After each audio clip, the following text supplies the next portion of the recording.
A la audiencia de Iglesia Podcast le quiero mandar un saludo, agradecerle siempre por por estar en sintonía. Y quiero, ¿verdad? Presentar hoy, es un privilegio definitivamente tener a nuestro invitado del día de Yo hoy. quería saludar, pero está bien. Ay, Alberto, bendito, no te di oportunidad, mi hijo, bendito sea el Señor.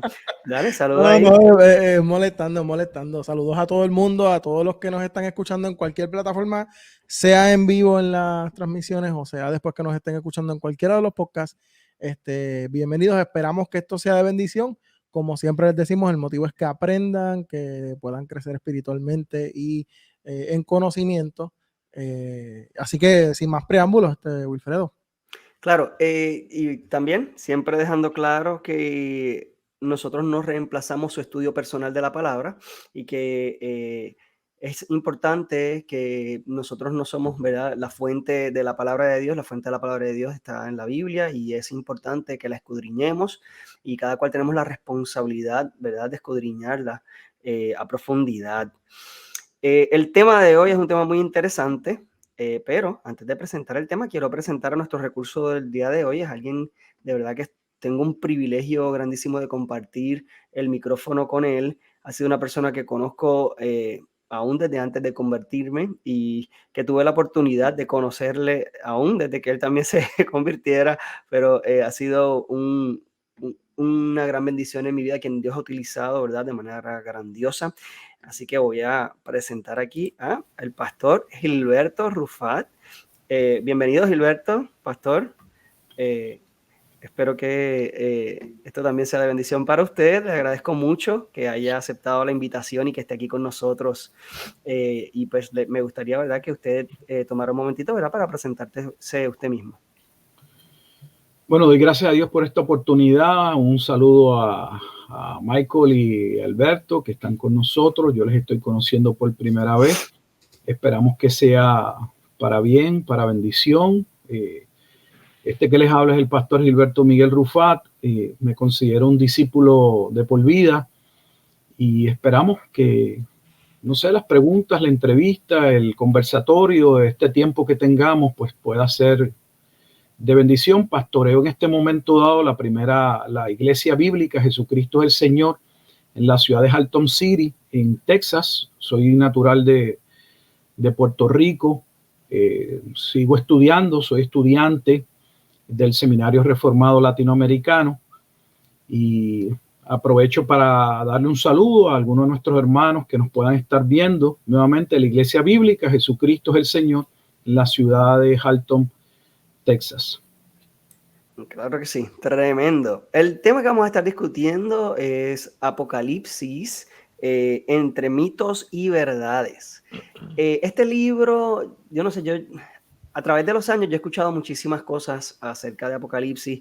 Entre ellos, he conocido cristianos que me dicen, ay, yo no leo el libro de Apocalipsis porque me provoca mucho miedo o porque me parece que es un libro pues muy violento o es confuso, no lo entiendo, ¿verdad? Y múltiples cosas que he escuchado acerca del libro de Apocalipsis, además de que pues la gente entiende, ¿verdad? Que pues es un tema secundario, así que no es tan importante estudiarlo, entre otros aspectos. El día de hoy queremos, ¿verdad? Quiero comenzar leyendo la palabra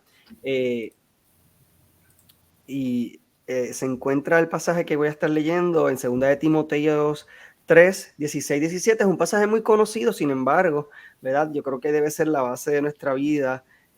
Dice, toda la escritura es inspirada por Dios y útil para enseñar, para redarguir, para corregir, para instruir en justicia, a fin de que el hombre de Dios sea perfecto, enteramente preparado para toda buena obra. ¿Verdad? Y a través de este pasaje quiero dejar saber, ¿no?, que la palabra es nuestro alimento y debe ser nuestra guía, nuestro norte, es nuestro alimento espiritual por excelencia. Por ende, ¿verdad? Hay una manera de estudiar la palabra y no debe ser expuesta a interpretación propia. ¿Verdad? Y pues por esa razón es que estamos precisamente hablando de esto. Quiero, pastor, hacerle esa primera pregunta. ¿Entiende usted que la escatología es un tema de poca importancia? No, la escatología es un tema de gran importancia, lamentablemente, retomando las palabras que tú mismo afirmaste, tiende a ser considerada como un tema secundario, eh, porque, bueno, pues como se define, como se ve, como se entiende, es de profecía futura, ¿verdad? Y nadie las conoce, nadie las sabe, no están totalmente detalladas y entonces lo que crea es confusión, lo que pone a la iglesia en discordia, es más especulativo que otra cosa y pues entonces no la estudiemos. Sin embargo, lo que me llama a mí la atención es que siendo un tema secundario y siendo un tema que por ende no está aparentemente tan importante, muchas de nuestras discrepancias en términos interpretativos tienen que ver con la escatología que afirmamos. Pues la escatología por lo general va de la mano de un sistema hermenéutico, de una manera en la cual nos acercamos a la Biblia. Así que la escatología es sumamente importante. Importante porque cambia, define conceptos doctrinales como lo es la cristología, como es la eclesiología, la doctrina de la iglesia, la soteriología, la doctrina de la salvación, y donde podría verse también afectada la propia inherencia de la escritura, la Biblia como verdad, por cuanto dependiendo cómo nosotros interpretemos ciertos pasajes, de esa interpretación, algunos agnósticos o ateos los han tomado para pues, criticar el carácter de Jesús mismo y la veracidad de lo que él mismo afirmó.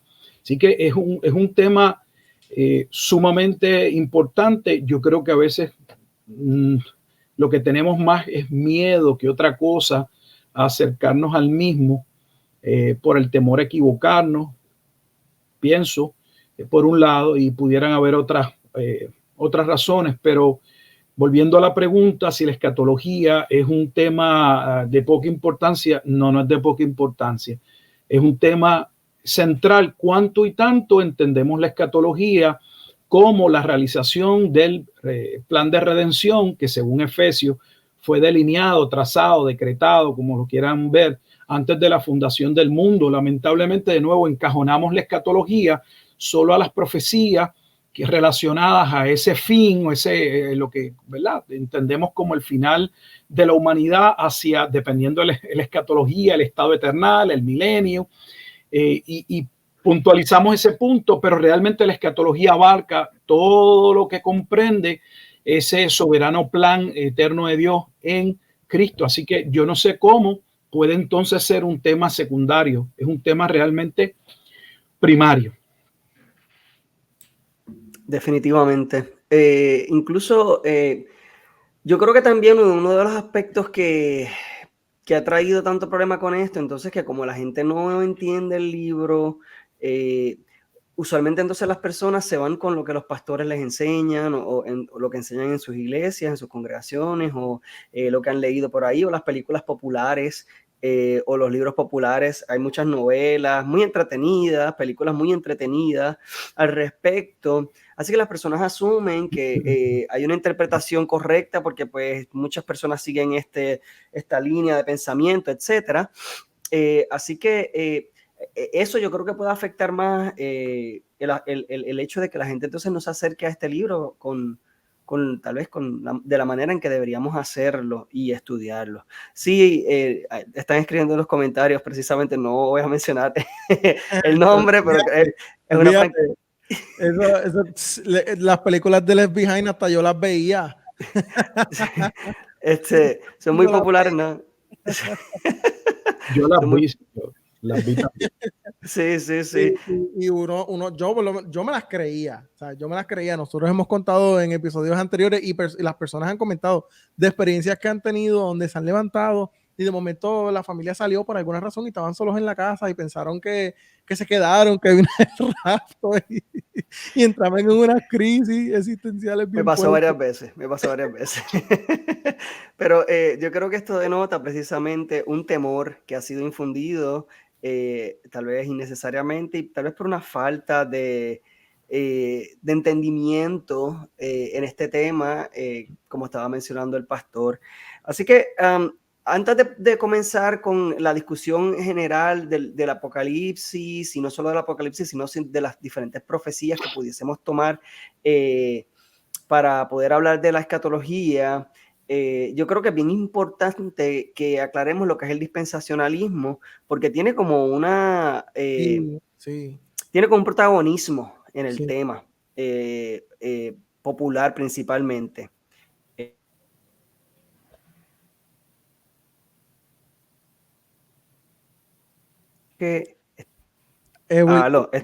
Will, Estaba teniendo, sí, sí, estaba teniendo problemas técnicos, disculpas, no sé en dónde me quedé, pero en o el sea, no sé, dispensacionalismo.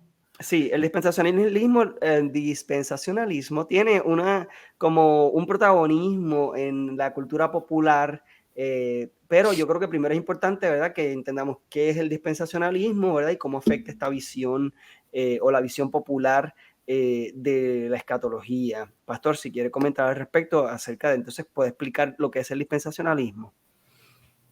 Bueno, cuando hablamos del dispensacionalismo, voy a tratar de ser lo más sencillo posible y tratar de presentarlo de una manera que aquellos que postulan o, ¿verdad?, ese es su entendimiento en este momento dado, no se sientan mal. Hay muchas personas que no saben ni tan siquiera que ellos afirman el dispensacionalismo porque nunca se les ha dicho. Ellos, tal vez cuando hablemos de ciertos aspectos, entonces se van a dar cuenta, yo soy dispensacionalista. Y dispensacionalista, ¿en qué sentido? Porque debemos reconocer por lo menos tres tipos de dispensacionalismo: el dispensacionalismo, no sé, clásico, yo le llamo el darwiniano, no Darwin, el Darwin, de Darwin, Nelson Darwin, el dispensacionalismo de Darwin, que él fue quien lo sistematizó y tal vez Scofield fue quien lo promocionó, le dio, ¿verdad? Lo llevó a mucha más audiencia. Y también el dispensacionalismo progresivo, que tiende a ser en un sentido, en parte, una crítica al dispensacionalismo del sistema de Darwin, porque reconoce que hay ciertamente unos señalamientos, unas fallas teológicas, y bueno, pues esa escuela dispensacionalismo, de dispensacionalismo corrige ciertas cosas.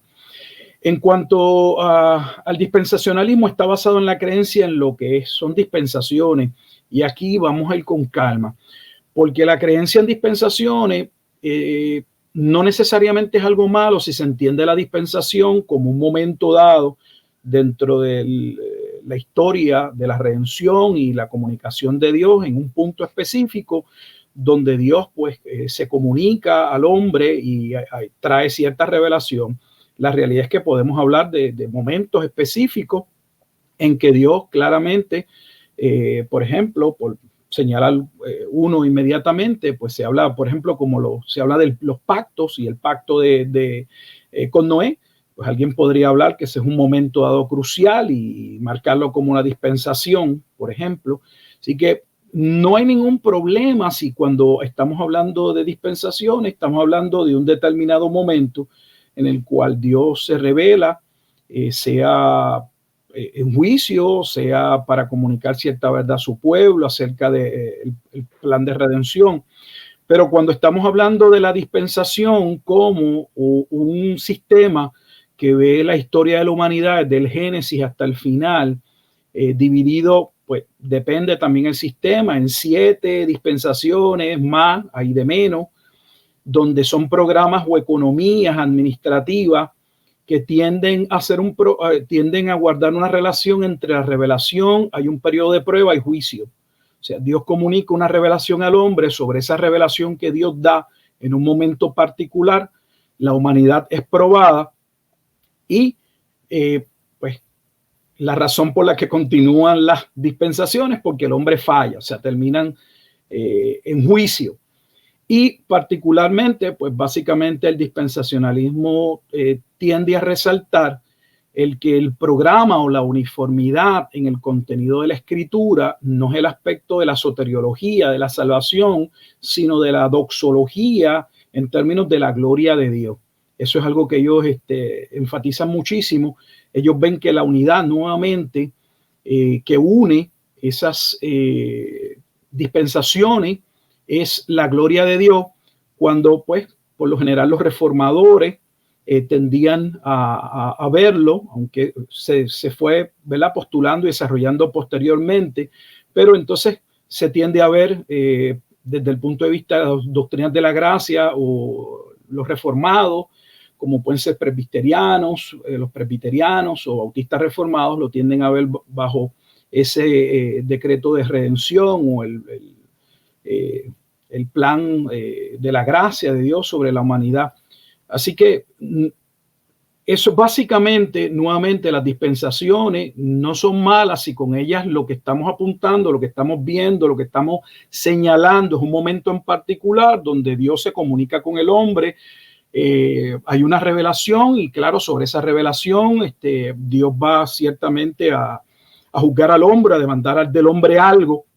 Pero cuando hablamos de administraciones soteriológicas, que es lo que tiende a creerse hoy, donde cada dispensación es un programa particular donde el hombre se puede salvar de acuerdo a una cierta revelación que Dios le ha dado en un momento dado, pues entonces no sé cómo ellos puedan figurarse que realmente hay una unidad cuando realmente no hay una unidad, porque cada dispensación, según ellos mismos, como por ejemplo podrán buscar el libro de Riley, Dispensacionalismo Hoy, y el mismo o el de Scofield, y si cada dispensación termina en juicio y se establece una nueva dispensación como un nuevo programa, entonces no hay una continuidad, pero ellos van a marcar que sí, que hay que ellos creen en una revelación progresiva, pero realmente no hay una revelación progresiva.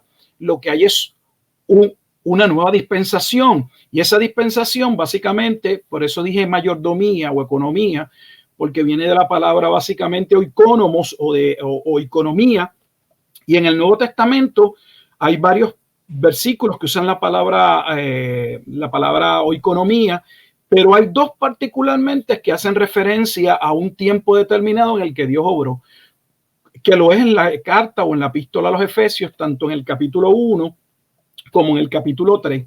Allí uno puede leer claramente que se habla de lo que, ¿verdad?, corresponde al tiempo determinado por Dios en que aparecería el Cordero, Jesucristo, el Salvador, el mediador.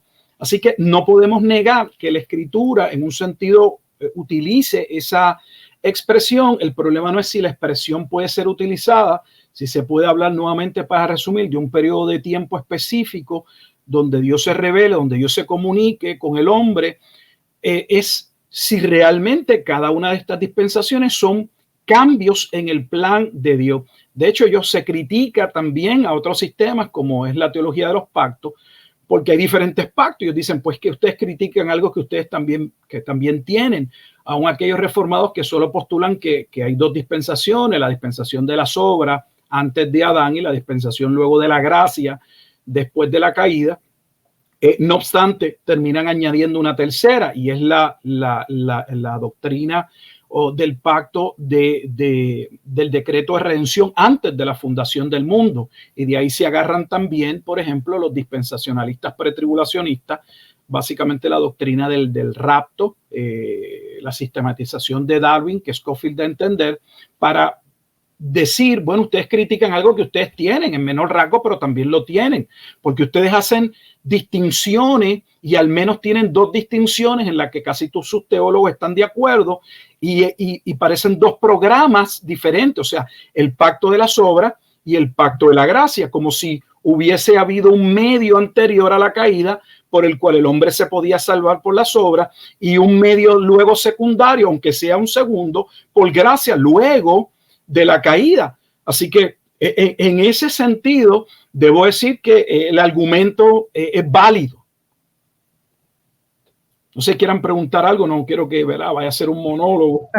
Sí, yo quería preguntarle, pastor, en esa misma línea, ¿cómo afecta el dispensacionalismo a lo que es la visión en cuanto a la escatología se refiere, bíblicamente hablando, ¿no? La escatología bíblica. Okay. ¿Cómo afecta el dispensacionalismo a la escatología.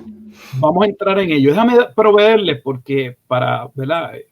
Más que tenerlo en la mente, decidí tener la cita. Le voy a estar abriendo comillas, una cita de Scofield, donde él da la definición que ha sido altamente criticada.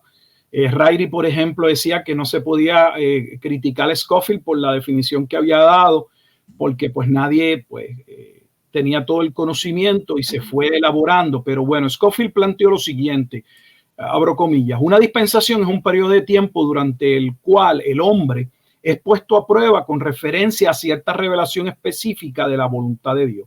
O sea que Scofield está delineando, está delimitando, está estableciendo que cada dispensación está basada nuevamente en una revelación particular, en un tiempo en el que Dios se revela al hombre y pone a prueba a ese hombre con relación a ese conocimiento que se le ha dado, donde el hombre obviamente debe vivir de acuerdo a esa revelación o ese conocimiento, y del hombre no obedecer o no acatar ese plan de Dios en esa dispensación, en esa economía, entonces entra en un periodo de juicio que da fin a ese periodo de tiempo, esa dispensación, para dar paso a una nueva dispensación, o sea, a otro programa de salvación, que es lo que bíblicamente es insostenible. Es insostenible, y ahí ese es uno de los puntos más críticos para mí, sea en la teología de los pactos o sea en el dispensacionalismo. Pastor, perdona que le interrumpa. ¿Usted puede dar un ejemplo de cómo lo podemos ver dentro de las iglesias o dentro de los discursos de las iglesias de hoy en día? Bueno, en términos de, vamos a entrar entonces algunos aspectos que matizan, que nos muestran cómo se emplea o cómo se interpreta. Cuestión de que la gente lo puede identificar. Claro, y luego tal vez a qué doctrinas, a dónde llegan. Por ejemplo, uno de los pilares del sistema dispensacionalismo, del pretribulacionismo, es una interpretación literal del texto. Ellos se van a defender diciendo que con literal no significa que ellos no estén conscientes de que la escritura tiene un sinnúmero de figuras lingüísticas, aún dentro de una carta, dentro de un libro, y que ellos, pues, a la hora de hacer el exégesis o la interpretación, o bien esas figuras lingüísticas que, con todo respeto, aunque una cosa es lo que se postula en los libros y otra cosa es lo que uno ve luego en sus libros, porque de momento uno se ve con que, no sé, que Apocalipsis puede hablar de Tomahawks o puede hablar de un helicóptero Apache, y entonces no le ve uno lo literal que ellos dicen en momentos determinados, pues porque terminan haciendo lo que ellos mismos critican, que es que, según Ryrie, por ejemplo, el dispensacionalismo es el único sistema que realmente toma la Biblia en serio tal y como ella se ve. O sea que ellos son los más literales, pero a la hora de la verdad no se ve. Pero eso es una característica, o sea, tomar la escritura, leerla y como ahí está, así se va. Pero eso es un problema porque Jesús dijo: yo soy la puerta. Sí. Y yo no creo que ninguno de nosotros pensemos que es una puerta. Él dijo: yo soy el pan de vida. Yo no creo que ninguno de nosotros pensemos que él es una yarda, no sé, un pedazo de pan de esa manera. Obviamente, una libra de pan. Claro, no se ve de esa manera. Otro distintivo es una clara, y esto sí lo van a ver, porque esto no se puede decir dispensacionalista sin este punto. Una clara distinción entre Israel y la iglesia. O sea, en todo sistema dispensacionalista, un pilar es que Israel, como el pueblo elegido por Dios, no se debe nunca, jamás mezclar con la iglesia. La iglesia es una identidad aparte que, según ellos, no estaba contemplada en el plan original, o al menos en las profecías según el Antiguo Testamento, y que viene a surgir por el rechazo de ese reino que Jesús, según ellos, ofrece, porque usan mucho la palabra que ofrece, no que él viene a establecer su reino. No es lo mismo venir a establecer el reino que ofrecer algo, pero ellos lo ponen como que él vino a ofrecer algo y a los judíos no aceptar en términos mayoritarios ese reino. Entonces se va a un plan secundario, y ese plan secundario es abrir la ventana de salvación por un tiempo a los gentiles. Si eso es bíblico o no, pues podemos hablar. Yo postulo que eso es totalmente antibíblico. Sí, yo puedo pastor. probar que el Antiguo Testamento y el Nuevo Testamento, que va al Antiguo Testamento, claramente identifica que los gentiles estaban dentro del plan de Dios, que en su momento dado eso se iba a dar a conocer, como por ejemplo Pablo señala claramente en la carta a los Efesios en el capítulo 3, cuando habla de aquel misterio. ¿Y cuál era el misterio? El misterio de que en Cristo judíos y gentiles serían parte de un mismo pueblo y participarían de una misma promesa. No de un plan diferente, de una misma promesa. Para ellos, la escritura del Antiguo Testamento corresponde solo a Israel. Por ello, cuando uno ve una interpretación de un dispensacionalista o de un libro basado en alguien que postula el dispensacionalismo, uno va a notar que la interpretación, la clase, el contenido, es como sacando los aspectos morales. Más y usan mucho la frase de que Israel es el reloj profético de Dios. Sí, sí. Bueno, esa bueno, la expresión que Israel es el reloj profético de Dios va dirigido a ese punto, a que el programa de Dios gira en torno a Israel, no a los gentiles. Y aunque estamos viviendo el tiempo de la iglesia, de la gracia, la sexta dispensación, si se ve desde el punto de vista, por ejemplo, de Scofield, habían pasado 5, estamos viviendo la sexta, siendo la séptima el milenio. Pues hay que estar atentos a Israel, porque ese es el pueblo de Dios, y cuando Dios lo retome, pues las cosas van a cambiar. Otro aspecto unido a ese es el aspecto de la salvación, que difiere en la comunicación de la persona en términos de su conocimiento o de la escuela dispensacionalista, porque no todos postulan exactamente lo mismo.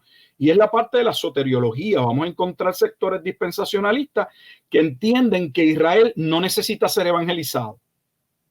¿Por qué? Porque Dios tiene un programa soteriológico diferente para ellos. Ellos se van a salvar a través del pacto abrámico. Y usted pudiera rapidito decir qué es soteriología para los que quizás no entienden. Cuando hablamos del término soteriología, viene de la palabra griega soteria, y básicamente es la doctrina de la salvación.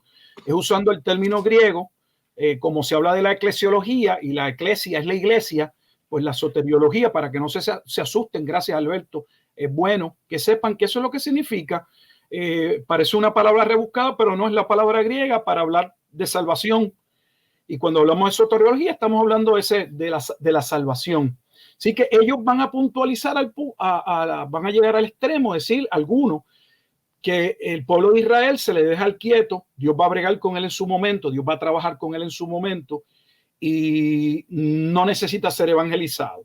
Sin embargo, anteriormente así no se pensaba. Los grandes esfuerzos que se hicieron desde Inglaterra con los puritanos fueron dirigidos precisamente, como Martín Lutero en su momento dado, a ver cómo se podía alcanzar al pueblo de Israel, porque no podía haber segunda venida sin que Israel no viniese al Señor y que se encontrase en las famosas 10 tribus perdidas. Se hicieron grandes esfuerzos por la evangelización de ese pueblo, pero hoy en día nuevamente tenemos sectores que dicen no, ellos no hay que evangelizarlo. El evangelio es para la iglesia.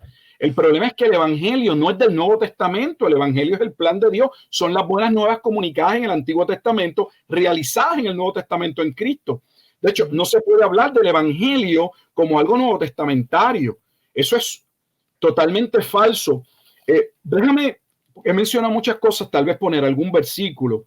Por ejemplo, en este punto, voy a Romanos, capítulo 1, y leo aquí. El capítulo 1, voy a leer solamente en, no sé, los primeros 4 versículos. Dice: Pablo, siervo de Jesucristo, llamado a ser apóstol, apartado para el evangelio de Dios. O sea, él fue apartado para el evangelio de Dios, que él había prometido antes por sus profetas en las santas escrituras. O sea, Pablo inicia la carta a los romanos hablando del evangelio de Dios sobre el Mesías que había sido profetizado. ¿Dónde? En el Antiguo Testamento. Pablo está hablando del evangelio como un evangelio que fue profetizado.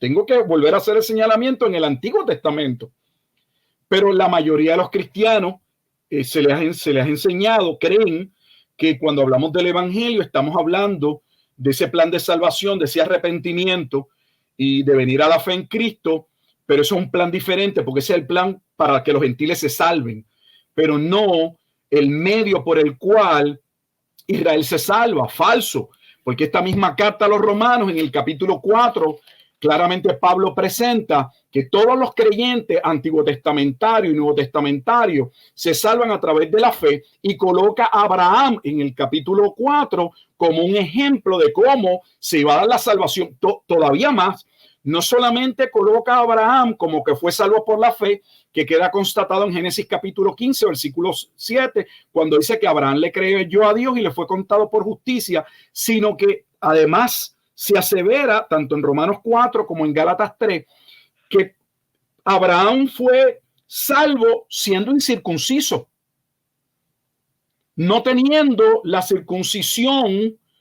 Y en este caso la circuncisión de la carne, porque Pablo ya ha hablado que la salvación tiene que ver con la circuncisión del espíritu, que lo toca en Romanos capítulo 2, los últimos 2 versículos. Dice que quien es salvo no es salvo por la circuncisión de la carne, sino por la circuncisión del corazón. Y cuando hablamos de la circuncisión del corazón, estamos hablando de una referencia al Antiguo Testamento, al nuevo pacto, a lo que ocurriría dentro del corazón para capacitar a aquel remanente, a aquellos que serían salvos, a poder proceder al arrepentimiento y a la fe en Jesucristo, porque sin el cambio del corazón hay ojos, pero no se ve, hay oídos y no se escucha. Entonces Pablo claramente, cuando hace la pregunta, Abraham fue salvo, recibió la promesa, siendo circunciso o incircunciso. Y ellos sabían la contestación, siendo incircunciso, y Pablo va a apelar a ellos para decir, Dios lo delimitó de esa manera, lo estableció de esa manera, lo recogió de esa manera, lo ha preservado para dejar evidencia de que Abraham sería padre de judíos y de gentiles. Entonces, ¿cómo puede decir que los gentiles no estaban en el Antiguo Testamento? ¿Ves? Disculpa, Alberto, ibas a no, que en el capítulo 2 él abunda también de eso. Sí, a través de todo el libro. Otros aspectos. Los primeros 2 capítulos, Pablo está dando vueltas en lo mismo, explicándolo para que lo entiendan. Sí, yo quería decirle, pastor, que precisamente el pensar que Dios tiene un plan diferente en cuanto a la salvación se refiere con Israel y la iglesia, y pensar que el plan salvatorio, la soteriología, solamente era para el pueblo escogido de Dios, en este caso Israel, y no para la iglesia, y nosotros venimos a hacer un plan B, estamos echando a un lado la soberanía de Dios. Es como si a Dios se le hubiese escapado esto de las manos. Ay, se me olvidó, me equivoqué. Déjame entonces. Porque Dios está improvisando y lo cogió por sorpresa el hecho de que lo habíamos fallado. Eso pudiera ser un pensamiento molinista. No tenemos que entrar en eso ahora, pero esta cuestión del futuro abierto. Sí, entonces en ese aspecto, por eso es que es tan importante el estudio o este estudio de la escatología, porque ya vemos que hay unas implicaciones que son mucho más allá de cómo se va a acabar el mundo, de cuándo se acaba el mundo, de que si viene Cristo, si hay un rapto secreto o no. Mucho antes de hablar de eso, tenemos que hablar precisamente de cuál es el rol del pueblo de Israel en el plan de Dios y de dónde está también los gentiles. Cuando Pablo entonces, precisamente en Romanos, que muy fuera de contexto la gente utiliza este pasaje, pero se refiere precisamente a eso, es que no hay distinción, que para precisamente la salvación no hay distinción entre judío, griego, esclavo, etcétera, y está hablando precisamente de ese aspecto. Así que Pablo no está hablando, ¿verdad? Cuando habla de esta distinción, estos pasajes se usan para, lamentablemente, también el cristianismo progresivo hoy en día y hablar de otras altas estupideces, pero este pasaje habla verdaderamente, perdonando, ¿verdad? El lenguaje, pero es que a veces a uno le da un poco de coraje. Me disculpo, ¿verdad? Lo digo con respeto, pero está bien, si en el concilio de Nicea las cosas se resolvieron con un puño. No recomendamos eso aquí. Pero, por favor, no lo hagan, que es un chiste. O sea, pasó, pero no lo hagan. Pero de todas maneras, yo creo que es bien importante que veamos la implicación que tiene entonces nuestra visión que debería ser la bíblica y que pues, precisamente es importante que empleemos las reglas de hermenéutica cuando estudiamos la palabra. Y que es curioso que cuando hablamos entonces de escatología, la gente utiliza las reglas de hermenéuticas para la Biblia, pues que la Biblia se interpreta a sí misma, que pasajes oscuros se aclaran con pasajes más claros, etcétera. Pero cuando llegan a Apocalipsis es como si fuera un libro totalmente aparte, con su propia interpretación, con su propia línea de pensamiento, cuando realmente el Apocalipsis es parte del canon que hemos heredado, y precisamente es parte de ese canon porque tiene coherencia con las profecías que, ¿verdad? Comenzaron, pues, obviamente desde el momento en el Edén, que Dios, ¿verdad?, habló precisamente de su plan de salvación en Jesucristo a través de la heredad o la semilla de la mujer. Y Dios mío, la palabra en español se me olvidó en el pasaje, que es Dilo a ver si... no, sí, La el decir, simiente. el cimiento, gracias, es la palabra que se La utiliza simiente, la en simiente. Reina Valera, la simiente de la mujer, ¿verdad? Que heriría entonces a la serpiente en la cabeza, y la serpiente heriría a su En el simiente calcañar. en el calcañar, ¿verdad? Ujú. Entonces, vemos que primero es importante recalcar, Adán y Eva no eran judíos, porque el pueblo judío no existía en ese momento. Yo creo que esto es bien importante también recalcarlo. Lo que estaba mencionando el pastor acerca de Abraham, Abraham no era judío tampoco, porque todavía no existía el pueblo judío tampoco.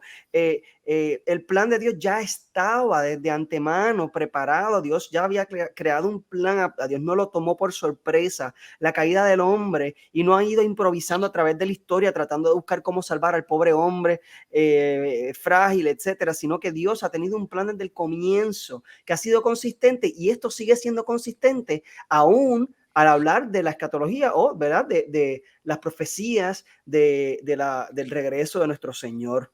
Así que por eso mismo a mí me parece que es importante que hablemos de dos conceptos. Estuvimos hablando el pastor y yo el otro día precisamente de esto. Honestamente es muy interesante, pero yo creo que parte de nuestra visión también de la segunda venida de Cristo, del arrebatamiento, etcétera, viene también con el concepto de la segunda venida de Cristo. Y hay dos palabras en griego que son parousia y ergomai. Y me gustaría, pastor, si usted puede discutir un poquito entre la diferencia de estos conceptos y por qué importa en la conversación precisamente de la segunda venida. Wilfredo, antes de pasar a esa pregunta y la quiero contestar, déjame ¿Cómo terminar con... Hay muchas otras cosas que se pueden decir, pero lo que Michael preguntó acerca de las cosas que pueden afectar en este sistema, y estamos hablando de esa, como si el dispensacionalismo planteara dos tipos de salvaciones, una salvación para Israel, una salvación para la iglesia, y dentro de ese programa Dios termina con dos pueblos, y dos pueblos a dos destinos diferentes. Esto es importante también que lo entendamos. ¿Por qué? Porque el destino de Israel es terrenal, las promesas de Israel ellos las van a considerar terrenales, y entonces la iglesia es espiritual. La mayoría de las personas no saben que la razón por la que ustedes creen que se van a ir volando 7 años antes de la segunda venida hacia el cielo es precisamente porque las promesas de Dios no son para ustedes, no son para los gentiles. La iglesia se tiene que ir para el cielo porque sus promesas son de carácter espiritual, y Dios entonces se queda con su esposa. La iglesia sería una querida, pero la verdadera esposa. Entonces, él se queda con ella en la tierra. Entonces hay dos programas diferentes, no solamente de salvación, sino que cada programa de salvación tiene unas características particulares. Nuevamente, uno es de carácter terrenal y uno es espiritual. Casi siempre ellos lanzan Esto es desde la perspectiva dispensacionalista. Sí, sí. Y por lo general van a decirnos que es que la iglesia y Israel no son una misma identidad, que de hecho la palabra iglesia no aparece en el Antiguo Testamento, y que es un concepto totalmente nuevo.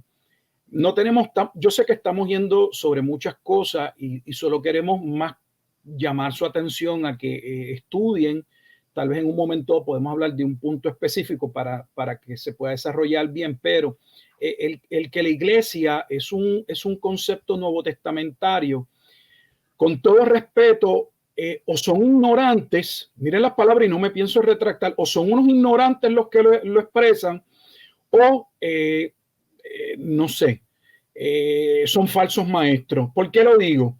Porque yo no me trago que un académico que está consciente de que la Biblia, si se quiere, que se usaba en el tiempo de Jesucristo, era la versión de la Septuaginta, la versión griega. En esa versión griega de la Septuaginta, las dos palabras que corresponden a asamblea o congregación, por eso es que están asambleas de Dios, hablamos de nuestra congregación.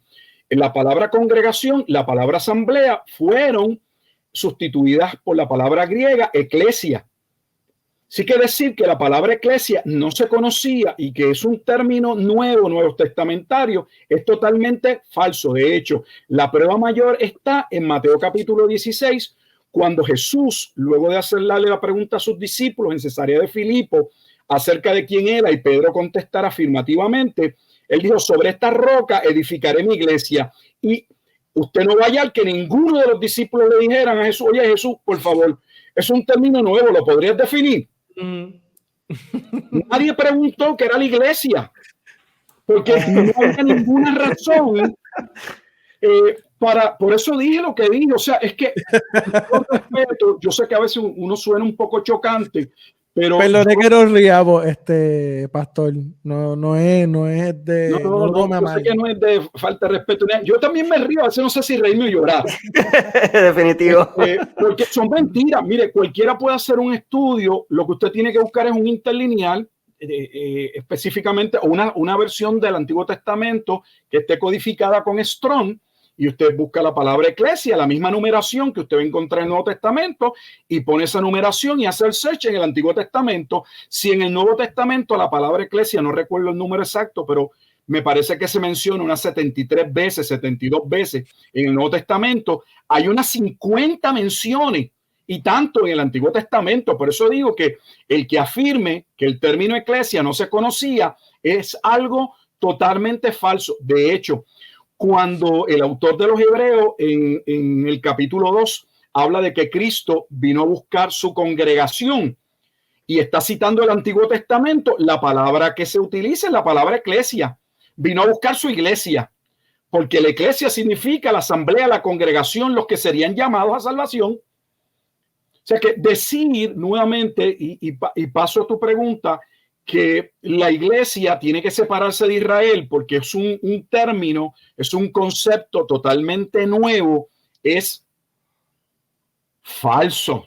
Es que no puedo decir otra cosa, es falso, es mentir, es desconocer, es ser ignorante, pero no le hacemos honor a la verdad tratando de sostener un punto teológico y tener que mentir o hacer malabares teológicos y aún jugar con la terminología para darle credibilidad a nuestra posición. Volviendo ahora a tu pregunta, que era ¿cuál es la diferencia entre dos palabras básicas que se usan en griego para identificar la venida del Señor? La palabra parusía, que ha llegado a ser sinónimo de segunda venida, y es totalmente falso. La palabra parusía no es sinónimo de segunda venida. Sí es cierto que en términos de la literatura cristiana es aceptada como un término que se ha acuñado hasta en español y que guarda relación o significa ese segundo momento de la aparición de Cristo, la segunda venida. Pero en términos realmente de la palabra, no es correcto. Se habla de la parusía del anticristo. Cuando se habla de la llegada del anticristo, se habla de la parusía. La palabra parusía aparece en Primera de Corintios, en otras cartas, para describir un momento en que alguien llega, porque la palabra parusía del griego, aunque significa venir, la connotación que la separa o la distingue de erhomai, en algunos diccionarios ponen como erkomai, pero entiendo que correctamente es con el acento en la E. Erhomai es que mientras la parusía implica la venida de alguien más que otra cosa, la palabra venida puede ser venir o ir, y está más connotada, la connotación es más como de un evento. puede también estar una persona, o sea que son sinónimos. Donde mejor lo vemos, porque a mí me gusta hablar, pero ponerlo en concreto para que ustedes lo puedan investigar, y si hay en que estoy diciendo algo incorrecto, me corrijan. Es en Mateo 24 y 25. Perfecto. ¿Por qué aquí es importante Mateo 24 y 25? Porque se usa indistintivamente, se intercambian. En Mateo 24 y 25, cuando se habla de la venida, se usa tanto la palabra parusía como se usa la palabra erjomai, siendo sinónimo en el relato. De hecho, voy más. No todos están de acuerdo los dispensacionalistas en términos de cómo, del acercamiento que se hace a Mateo 24 y 25, porque están aquellos, por ejemplo, como MacArthur, que él postula que el capítulo 24 es un capítulo que habla de la segunda venida. No, nada tiene que ver con lo que sucedió en Jerusalén en el año 70. Pero hay algunos que postulan que hay una división que de Mateo 24, versículo 1, hasta al menos hasta el versículo 34, 35, algunos van al 36. Eso habla o está delimitado al juicio que vendría contra Jerusalén, y que luego del versículo 35 en adelante y seguido el capítulo 25, entonces se pasa a hablar de la segunda venida. No cuadra, por más que lo quieran hacer. ¿Por qué? Porque nuevamente las palabras se intercambian. Déjeme darle un ejemplo. Por ejemplo, en Mateo 24:3, Mateo 24:27, Mateo 24:30, 37 y 39 se usa la palabra parusía. Fíjense que la palabra parusía aparece entonces en la parte que algunos catalogan como parte de lo que sucedió en Jerusalén. Pero hay un problema, porque ellos dicen que eso no es la segunda venida. Pero si la parusía es sinónimo de la segunda venida, entonces, ¿cómo puedes usar la palabra parusía en una parte que no corresponde a la segunda venida de Jesucristo? Pero por otro lado, tienes la palabra erjomai, que se utiliza en el versículo 44, Mateo 24, 44, se utiliza también en el versículo, capítulo 25, el versículo 13 y el 31. De hecho, voy más, no solamente eso sucede en Mateo 24 y 25, donde las palabras se intercambian, sino que, tal vez esto sea un bombazo para algunos, pero en Apocalipsis no aparece la palabra parusía. Yo casi nunca he escuchado a nadie, todo el mundo habla de la parusía, de la segunda venida de Cristo, pero yo reto públicamente a que alguien demuestre, que me diga dónde aparece la palabra parusía. En el libro de Apocalipsis no hay una mención, miren, una. No digo dos, una mención, no aparece. La palabra que una y otra vez se utiliza es la palabra erjomai. Y esto es importante porque, de nuevo, si Apocalipsis trata de lo que va a suceder básicamente 7 años antes de la segunda venida, porque eso es lo que plantea el dispensacionalismo pretribulacionista, mejor conocido como la doctrina del rapto, que está basado en que las 70 semanas de Daniel capítulo 9, versículos 24 al 27, no se cumplieron completas, que la semana 70 quedó en el aire, lleva 2000 años, 2 milenios en el aire, divagando, la han estirado y estirado, y que entonces cuando esta semana se cumpla, que es la semana 70, eso va a dar paso a los 7 años de tribulación, que es parte de la creencia de una iglesia dispensacionalista. Le van a decir, se están acercando los 7 años de tribulación, escape por tu vida. Yo le hago una pregunta, pruébenme un pasaje, solo pido uno, un solo pasaje en el Nuevo Testamento que habla de los 7 años de tribulación. No lo van a encontrar porque no existe.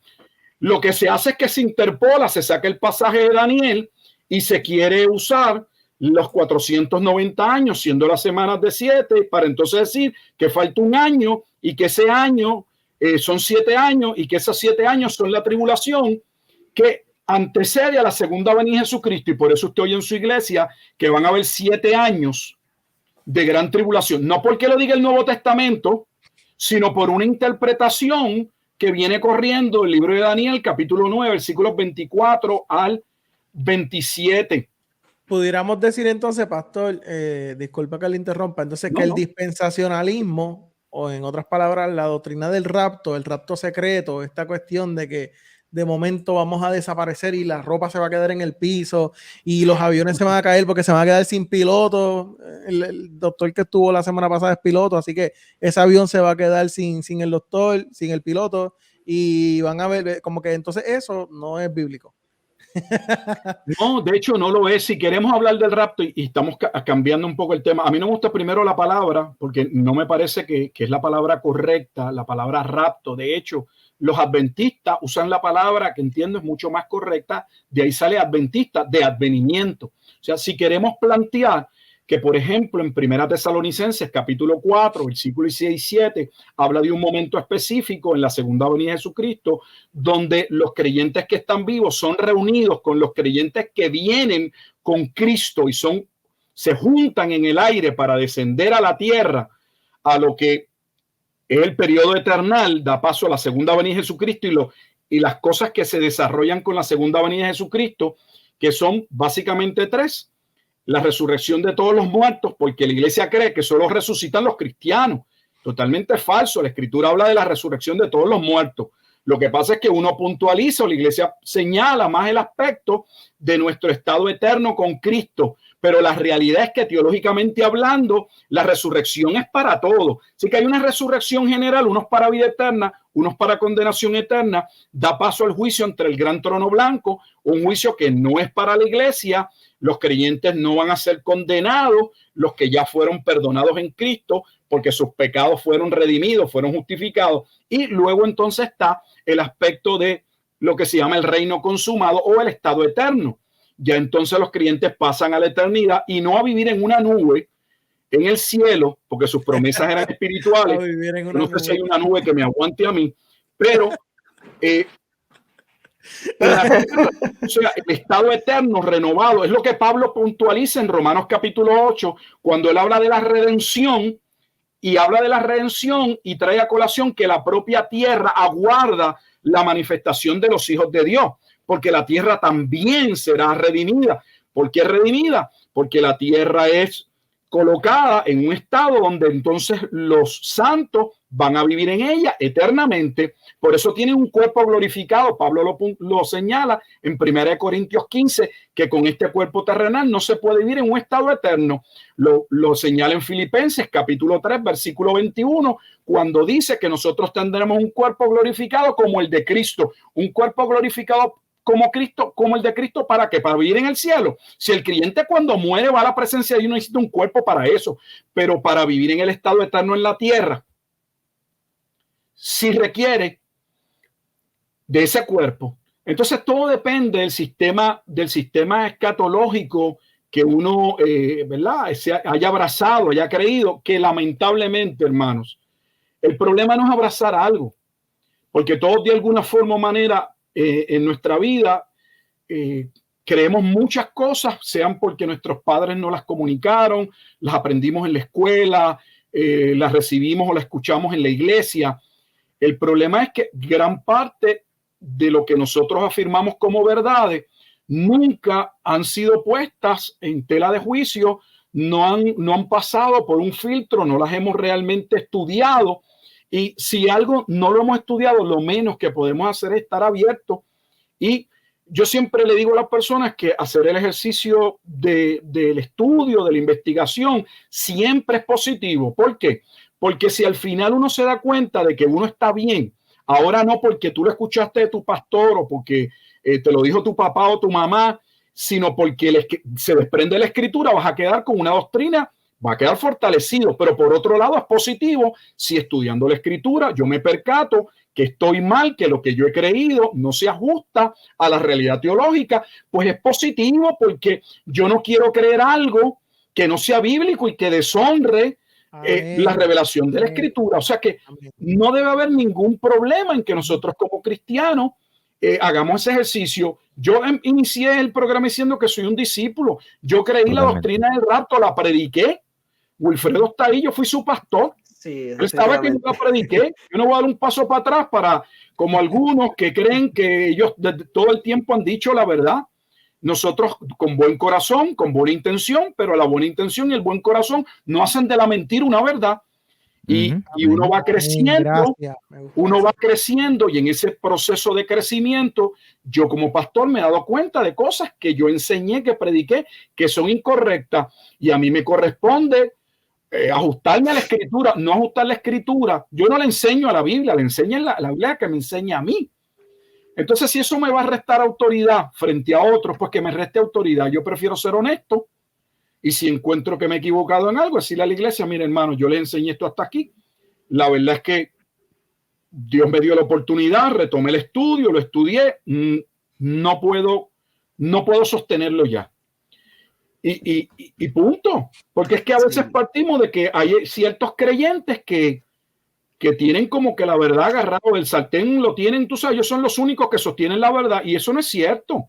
No debemos tener temor a que la Biblia nos corrija. Lo que debemos temor es que nosotros le impongamos a la escritura nuestro criterio. Eso sí que es pecaminoso. Yo estoy totalmente de acuerdo.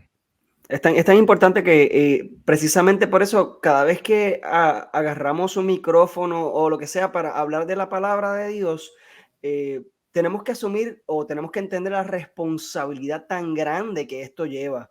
Estamos trabajando, estamos enseñando algo que es tan y tan crucial para la historia del universo. No estoy hablando ni siquiera del ser humano, porque nosotros somos pequeñitos alrededor de todo lo que el Señor ha hecho, y a veces tenemos la arrogancia de entonces decir que tenemos una revelación única, una revelación que ha sido dada solamente a mí y yo tengo que expresarla cuando la revelación... que la revelación va por encima de los estudios. Ay, no, mira. Eso, así que, ¿verdad? Y yo quiero, ¿verdad?, aclarar, aquí nos hemos reído de algunas cosas, pero, ¿verdad?, igual que el pastor está comentando, pues yo también creí en el rapto, me he visto, ¿verdad?, las películas y leído las novelas, y igual son muy entretenidas, pero yo creo que es muy importante que nosotros seamos críticos y seamos, tengamos la humildad de que cuando nos acercamos a la palabra, como dice el pastor, no vengamos con lentes ya con algún filtro, así como los que ponemos en las redes sociales, ¿verdad? A veces, yo no sé si todavía, yo soy medio viejito aquí, pero pues ahí que si en Snapchat, que si en el mismo Instagram, que la gente se toma las fotitos y le pone que si las orejitas y la lengüita y ay, qué sé yo, qué rayo. Hay gente que se acerca a la palabra y se ponen filtros ya con ideas preconcebidas cuando se acercan a la palabra, y a la palabra de Dios no se puede acercar de esa manera, porque no podemos permitir que alguien nos diga cómo interpretar la palabra, por lo mismo que estábamos conversando al principio, porque la Biblia se interpreta a sí misma. Así que si nosotros somos responsables en el estudio de la palabra, cosa que cuando estábamos conversando, también estaba conversando con el pastor fuera del aire y también por teléfono, nosotros, cuando el estudio de la palabra no solo conlleva el leer la palabra, eso es parte del estudio, pero es solamente el comienzo, ¿verdad? Conlleva el estudio de, primero tenemos que entender que la Biblia no fue escrita en español, no fue escrita en nuestro idioma, ni siquiera en inglés, ni siquiera en los idiomas que existen hoy en día, y que es importante que busquemos entender cuál es el sentido original, el contexto original, los emisores y los receptores originales de las cartas, de los libros, a quién fue escrito, cuál es el propósito, y todo eso no hay que inventárselo, no hay que buscarlo por ahí. Usted levanta su Biblia, usted comienza a leer y usted va a entender el contexto de los libros, porque usualmente en el mismo libro que usted está leyendo, la misma carta, usted va a ver cuál es el contexto de lo que está ocurriendo ahí. Si no, por ejemplo, en los libros de Samuel, los libros de Reyes, de Crónicas, presentan un marco general de lo que estaba ocurriendo, que cuando usted lee los libros de los profetas, por ejemplo, en Isaías, que le dice pues que esto ocurrió para los años del rey Urías, bla, bla, bla, usted ya sabe que pues puede ir a los libros de Reyes o de Crónicas y ver qué pasó en los años del rey Urías. Entonces, usted no tiene que buscar otros recursos, tal vez son buenos, ¿verdad? Pero lo que quiero decir es que la Biblia se interpreta a sí misma y nosotros tenemos que tomar el tiempo y la responsabilidad de estudiarla, dejándonos enseñar por ella y reconocer, por sobre todo, cuando hemos metido la pata, como decimos en Puerto Rico. Así que, y esto conlleva mucha humildad, porque esta humildad, nuevamente, tiene que presentarse al reconocer que, de nuevo, cuando nos acercamos a la palabra de Dios, estamos acercándonos a la revelación perfecta, que yo no necesito ir a donde nadie a ir como un adivino o como un, ¿verdad? Alguien que me lee las cartas o lo que sea, sino que la palabra ya está revelada, que yo lo que tengo que hacer es sentarme a escudriñarla, que si tú quieres que Dios te hable, abre tu Biblia y Dios te va a hablar porque ahí Dios ya habló, ¿verdad? Pero me gustaría, hemos hablado de muchas cosas, ¿verdad? Y con toda honestidad, eventualmente me gustaría que prestáramos mucha... o sea, que tal vez le prestemos atención a puntos en particulares en episodios futuros. Pastor, ¿hay algo más que quiera comentar de Parosia y Erjomai? Es que podríamos, digo, estamos Un libro.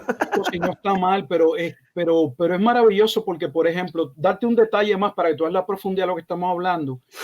Por ejemplo, regresando a Mateo 24 y 25, la parte que por lo general el consenso de los que dividen la parte del capítulo 24, básicamente del versículo 35 en adelante y el capítulo 25 como parte de la segunda venida, pues tienen un problema porque cada vez que se habla, las 3 menciones que se hacen a la venida luego de Mateo 24, versículo 36, básicamente es usando el término griego erjomai, no parusía. O sea que entonces si la palabra es sinónimo de segunda venida, si no corresponde no solamente al tiempo del juicio en el año 70, luego entonces cuando te vas a la parte que entonces, ok, ahora sí estamos seguros, según algunos, que esta es la parte que corresponde a la segunda venida. Entonces la pregunta que tenemos que hacernos es ¿por qué continúa aún en esa segunda parte, que es solo segunda venida, se utilizan ambos términos? Porque en Mateo 24, versículos 37 y 39, se usa parusía, pero en Mateo 24, 44 se usa de nuevo erjomai. Por eso dije que son términos que en Mateo 24 y 25 se intercambian como sinónimo. Entonces, si se intercambian como sinónimo y en Apocalipsis ni tan siquiera se usa la palabra parusía, ¿cómo alguien puede decir que la palabra parusía se limita o designa solamente la segunda venida? No es correcto. Nosotros nos entendemos entre cristianos cuando hablamos y decimos parusía, casi todo el mundo entiende que es segunda venida, pero un aspecto puramente académico no es correcto. No sé si quieras pasar alguna otra pregunta. Luego, como dijiste, en otro programa con gusto podemos coger algún punto específico que pueda surgir de este conversatorio, las preguntas o inquietudes de la audiencia y entonces trabajarlo más detenidamente. ¿Cuál es el problema más grande que usted ve a la hora de interpretar el Apocalipsis y qué recomendación usted daría para estudiar el Apocalipsis?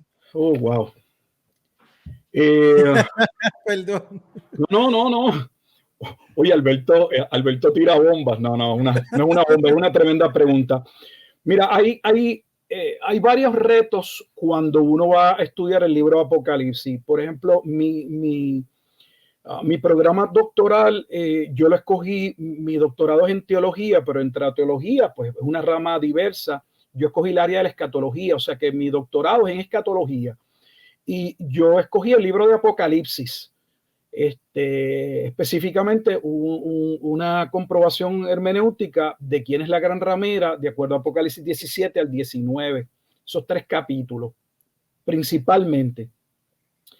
Entonces, sé que van a preguntar sobre eso. Sí, uno de los primeros retos que uno tiene cuando va a estudiar el libro de Apocalipsis es que no hay un consenso en la datación del libro. O sea, realmente cuando se escribió el libro es en extremo importante. Hay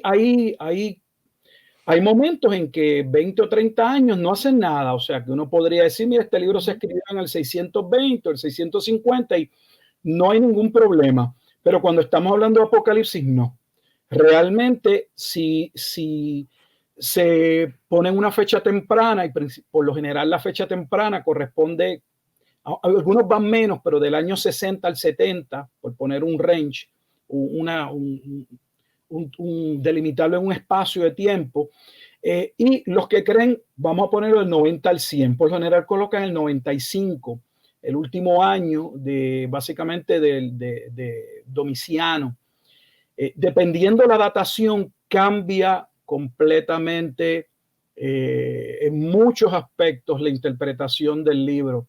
Déjeme decirle algo para los lectores. Yo, si quieren un día, podemos hablar de esto largo y entendido y mi investigación. Puedo decir parte no, porque es parte todavía de mi tesis. No sé si me debo adelantar o no, pero les puedo decir que todo el mundo habla de la persecución de Domiciano. Y yo no sé dónde sacamos la persecución de Domiciano, porque el registro histórico realmente, fuera de que Eusebio menciona a Ireneo y que tenemos algo de Ireneo de León, que hay problemas con, porque es un cambio en la traducción, en lo que dice, evidencias reales de una persecución a la escala de Apocalipsis en el tiempo de Domiciano, no se puede sostener. Punto. Miren lo que me atrevo a decir, no se puede sostener. Todas las evidencias que yo he visto apuntan no solamente en lo que se corresponde, ¿verdad?, a evidencia interna y externa. Cuando hablamos de evidencia interna, hablamos de lo que, ¿verdad?, se desprende del propio libro de estudio. Como Wilfredo decía, que a veces uno está leyendo y dice, mira, está hablando de tal rey.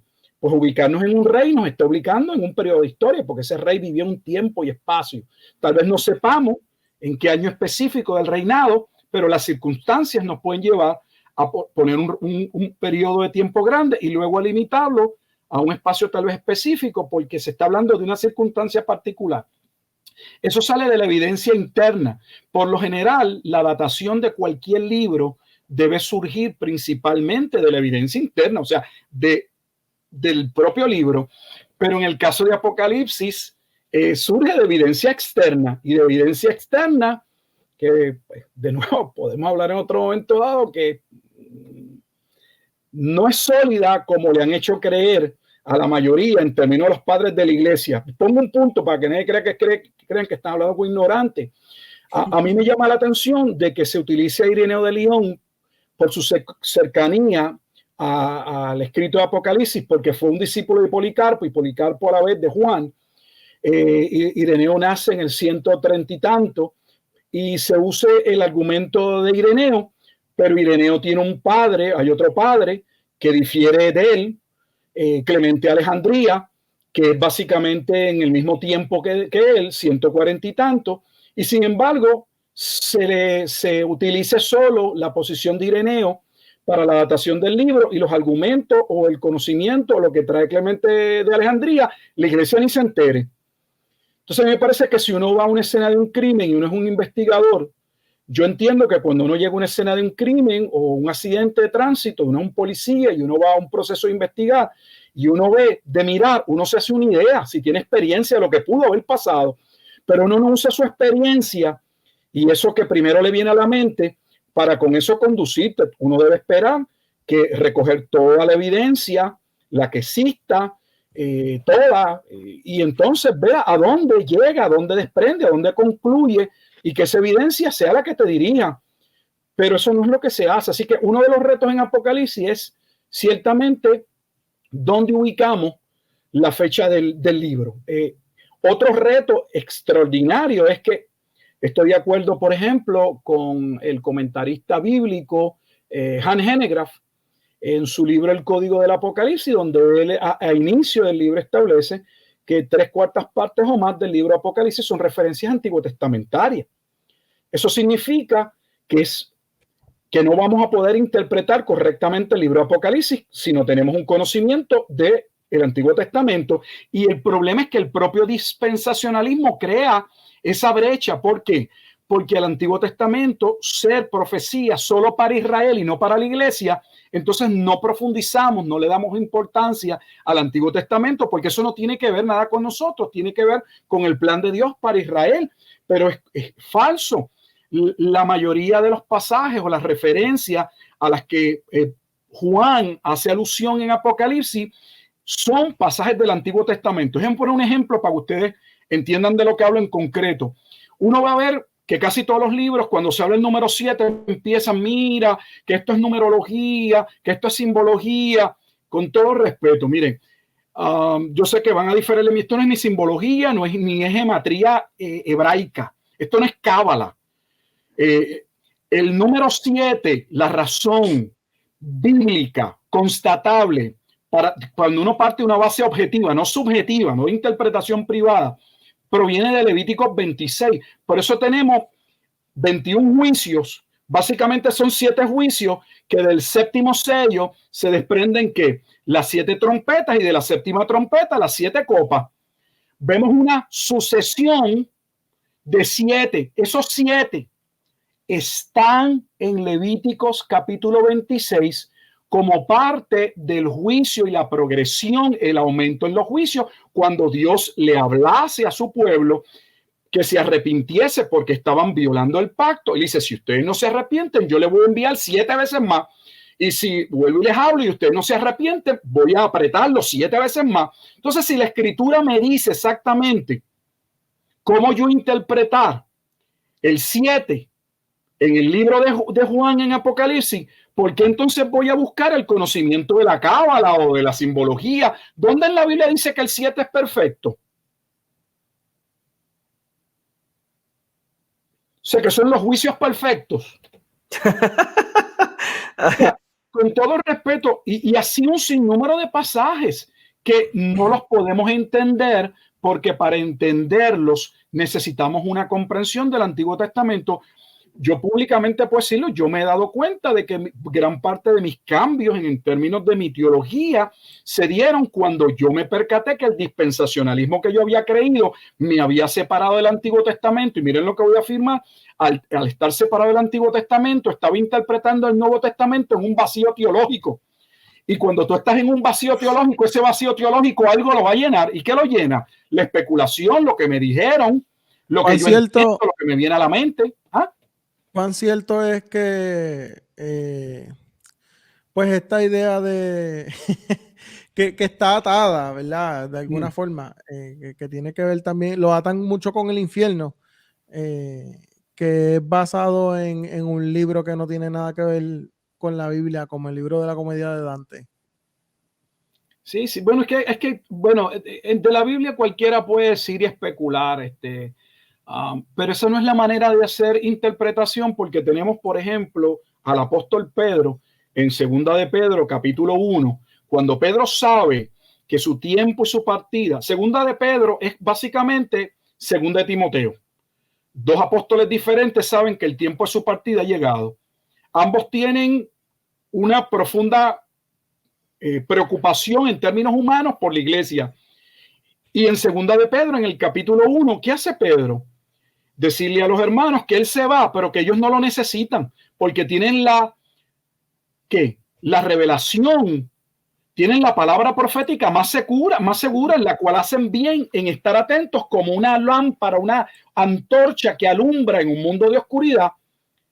Y les dice, esa palabra no es de interpretación privada, pero nosotros por lo general le estamos poniendo a la escritura lo que nosotros pensamos, que eso es, pues me imagino, si la audiencia no lo conoce, es hacer un eisegesis, o sea, colocarle al texto algo que el texto no dice. Se supone que nosotros estudiemos el pasaje y extraigamos la verdad que el pasaje comunica, o sea, la intención original del autor que fue inspirado por Dios a esa comunidad. Si nuestra interpretación no guarda correspondencia, relación y congruencia con la audiencia original, hay un problema. Hay un problema. Lo que pasa es que en el dispensacionalismo todo se resuelve con algo, y no quiero burlarme, pero es que es profecía de doble cumplimiento. Cacha, sí. Siempre puedes alargarlo. Miren el caso que ha surgido, no voy a mencionar el pastor, que acaba de hacer un programa arrepintiéndose, no de su escatología, sino arrepintiéndose por haber puesto una fecha para la segunda venida. Yo creo que es más honesto decir que se arrepiente. Yo no puedo estar en su corazón, porque el rapto no se dio en la fecha, porque colocar la segunda venida dentro del sistema dispensacionalista pretribulacionista significa que 7 años antes de la fecha que él dio tenía que haber ocurrido el rapto de la iglesia, pero el rapto de la iglesia no ocurrió. De hecho, no es la primera vez que daban fecha, pero... No, pero ¿y de dónde la sacan? Pues mira, ve, especulativa. Él mismo lo dijo, que mira, que él cogió la parábola de la higuera. ¿Dónde se usa una parábola para hacer teología? ¿En qué seminario uno estudia y te dicen que con una parábola tú haces teología? Pues las parábolas realmente, para empezar, se distancian de una alegoría, porque una parábola y una alegoría no es lo mismo, Y el enfoque es un punto central de algo que se viene hablando. Es básicamente la ilustración de una enseñanza. Entonces, ¿dónde uno toma una parábola para hacer de ella una posición escatológica y luego unirla y decir, bueno, como ya nos equivocamos, porque nosotros hemos dicho y creíamos que una generación eran 40 años y el 14 de mayo de 1948 se establece el Estado de Israel, súmale 1948-40, se supone que se diera en el 1988, que salieron varios libros y varias personas pronosticaron que cercano a ese tiempo era que iba a suceder todo, pero pasó ese año y no pasó. Entonces, ¿qué le encontró? Bueno, pues que lo puede alargar porque hay un pasaje que dice que una generación puede durar los más fuertes 70, 80 años. Pues si a los 48 tú le sumas 80 para alargarlo, pues te da que la fecha que él estableció. Okay. Entonces es manera de hacer hermenéutica. Así que lo más honesto es como levantarse por la mañana y mirar el horóscopo. Sí, que lo más honesto sería en lugar de... El número 5 es tu número de la suerte y vete por el color azul. Y tus números son el 5, el 15 y el 24. Sí, que lo más sensato era no solo pedir disculpas, ¿verdad? Por ponerle fecha, sino por su propia teología. No, sí, no lo va a hacer, él solamente, si miran bien el video, y no me quiero quedar ahí, pero lo que él puntualiza es que su pecado básicamente fue, número 1, un estudio personal que se debió quedar en él, darlo público, aunque él dice que no lo hizo para ganar atención ni nada. Yo no puedo entrar, yo no conozco su corazón, pero básicamente el punto es haber dado una fecha específica. O sea, él no se retracta, eso no lo llevó a él, porque fíjate, si esa era la evidencia que él tenía para alargar su sistema, uno esperaría que no solamente se retracte, sino que digan, yo tengo que reevaluar mi posición escatológica porque yo no tengo otro pasaje de referencia para alargar una generación más de 80. Por lo tanto, ya se cayó todo mi sistema. Eso no es lo que van a decir. ¿Ven? Eso es ser honesto y eso es hacer una reflexión. Miren, yo no les puedo comentar ahora, pero yo como pastor me voy a dar la tarea dándome cuenta de que me equivoqué y que no hay otro pasaje que hable de una generación de más de 80 años. Ya yo no puedo estirar esto más. Yo tengo que entonces jugar mi sistema.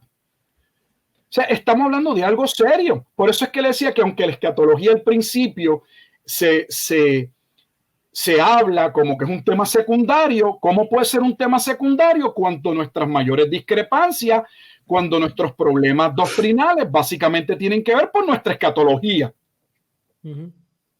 ¿Por qué? Porque la escatología dispensacionalista, pretribulacionista, es un sistema hermenéutico. Ellos mismos lo dicen en sus libros. O sea, son los espejuelos, los lentes que uno se coloca para poder entender la escritura. Afectan la teología. ¿Cómo? Afectan la teología. Sí, en su literatura sale o se desprende que la razón por la que en la Biblia encontramos discrepancias o choques o contradicciones es porque hay que estudiar cada libro dentro de la dispensación. O sea que sin los lentes de esa hermenéutica no se puede realmente entender la Biblia.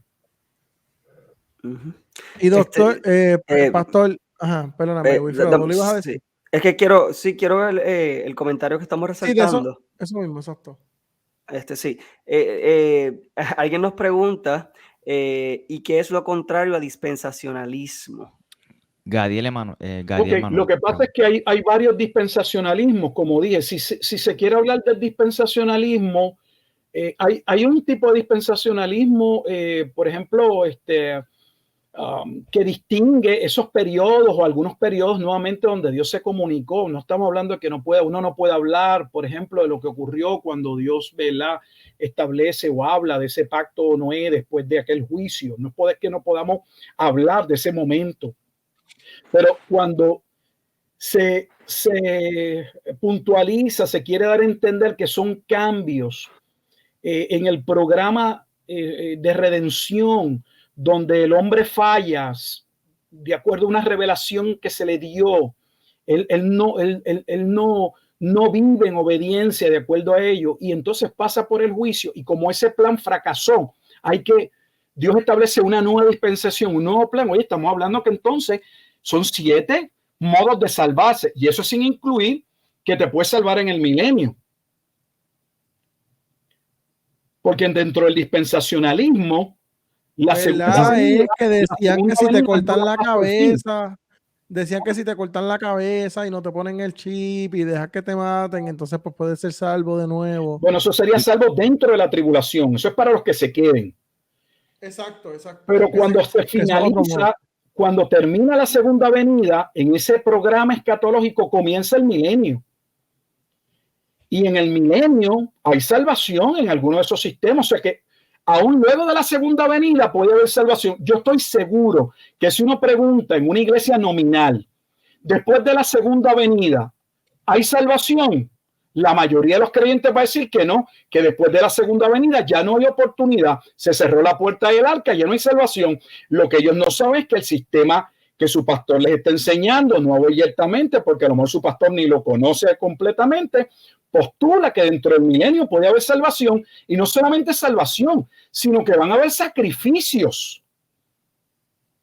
Se vuelve a reconstruir el templo y se llevan a cabo sacrificios. O sea, yo no puedo entender cómo tenemos una epístola o una carta donde el autor de esa carta en el primer siglo, ya en el primer siglo le va a decir a los hebreos, a los judíos, que ellos no necesitan participar de esos sacrificios, porque el sacrificio de los sacrificios es Cristo, porque Cristo es el templo, Cristo es el sumo sacerdote, Él lo es todo, y luego entonces plantear que se requiere o se va a tener en el milenio un templo para llevar sacrificio. Y luego cuando les pregunta, no todos responden de la misma manera, eso no es una herejía, te dicen, bueno, pero es básicamente la Santa Cena. Y tú dices, ¿cómo que la Santa Cena? Bueno, que es un recordatorio. O sea, que los sacrificios no son realmente para el perdón de los pecados, sino que básicamente lo único que hacen es recordar el sistema de redención. Pues ¿por qué no mirar a la cruz y a Cristo? Y ya no hay que mirarlo desde ese punto, porque luego de su resurrección, lo que Juan ve a Cristo glorificado. ¿Por qué mirar atrás? El propio autor de los Hebreos nos dice que el propio Abraham caminaba hacia una ciudad celestial cuyo arquitecto es Dios. Entonces, mientras Abraham caminaba hacia una ciudad espiritual, esa posición te habla de tú tener tu mirada y tu fe en un templo, en un pedazo de tierra, porque esa es la redención de Israel. Son muchas preguntas, y son preguntas y son contestaciones que, pues, por ellas hay mucho debate, pero debemos tener mucho cuidado. Sí, yo quería contestar esta. Dice, entiendo que la pregunta se refiere a que otro sistema de teología nos ayudaría a entender un marco interpretativo para entender la Biblia. Mira, yo creo que sencillamente la hermenéutica. Hermenéutica son, ¿verdad? Lo que pasa es que Jan está como que ampliando la última pregunta que se hizo. Por eso le está diciendo como que entiendo que la pregunta se refiere a que otro sistema. Entonces está dando el ejemplo de la teología pactual, el dispensacionalismo progresivo. Sí, lo entendí, pero muchachos, lo que pasa es que también por entrar a discutir cada uno de esos aspectos sería otro episodio, pero ¿verdad? Solo quería, para contestar posiblemente lo que la persona quiere saber de todas maneras es si está buscando alguna manera correcta de interpretar la palabra, sencillamente es emplear la hermenéutica. Pastor, si usted quiere explicar rapidito en sus propias palabras lo que sería la hermenéutica o la práctica correcta de estudiar la palabra. Yo creo que una manera, eso es otro tema, pero si hablamos de la hermenéutica, un buen ejercicio es ver cómo los autores del Nuevo Testamento interpretaron el Antiguo Testamento, las referencias, porque la hermenéutica que ellos utilizaron es la hermenéutica que nosotros debemos utilizar. Una de las primeras cosas que se evidencia en esa hermenéutica es que no hay ninguna separación entre el Antiguo Testamento y el Nuevo Testamento. Todo lo contrario, que lo que estaba ocurriendo en el Nuevo Testamento era la consumación de muchas de las profecías que se habían dado en el Antiguo Testamento. Así que y eso presenta un grave problema en el dispensacionalismo pretribulacionista, porque se supone, para empezar, que cada pasaje o libro se interprete dentro de la dispensación. Y segundo, que lo que corresponde a Israel y nada tiene que ver con la iglesia.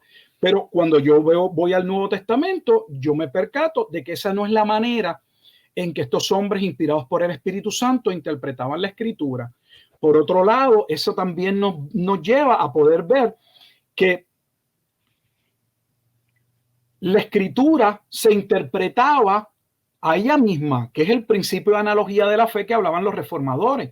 Dejemos que la Escritura se interprete a sí misma, que los pasajes claros interpreten a los oscuros, y que el Nuevo Testamento, aunque esto es algo que el dispensacionalismo del rapto no acepta, que dejemos que el Nuevo Testamento destaque o nos diga cómo debemos ver los pasajes cruciales del Antiguo Testamento.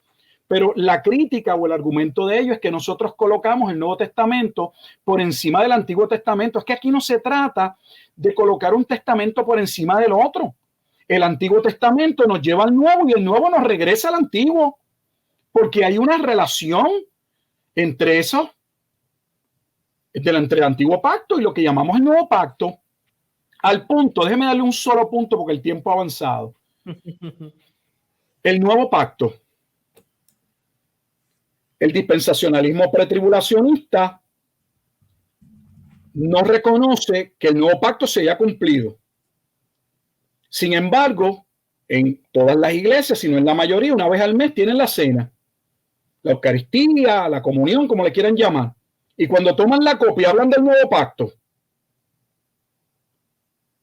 Ni se percatan que ellos mismos están leyendo que Cristo es la consumación del Nuevo Pacto, pero a la vez el Nuevo Pacto no se ha cumplido. ¿Por qué no se ha cumplido? Porque ellos lo atan a la redención o a la resurrección de Israel, y según ellos esa resurrección no ha ocurrido, y el único pasaje que ellos pueden destacar, porque es el único pasaje que podría dar margen a esa interpretación, es Romanos capítulo 11, versículos 25 al 26, que no era la posición de la iglesia esa interpretación, y que esa interpretación no corresponde a lo que dicen la mayoría, a que sale de la Biblia de Scofield en 1909 y las versiones que vienen posterior, 1917, 1945 y las que siguen, sino que realmente vino de la Biblia de Ginebra, de Geneva Bible, en 1560, como parte de las traducciones y de los hebraístas que trabajaron ahí, y uno de ellos es Theodor Beza, y pocos reconocen que Theodor Beza era un judío,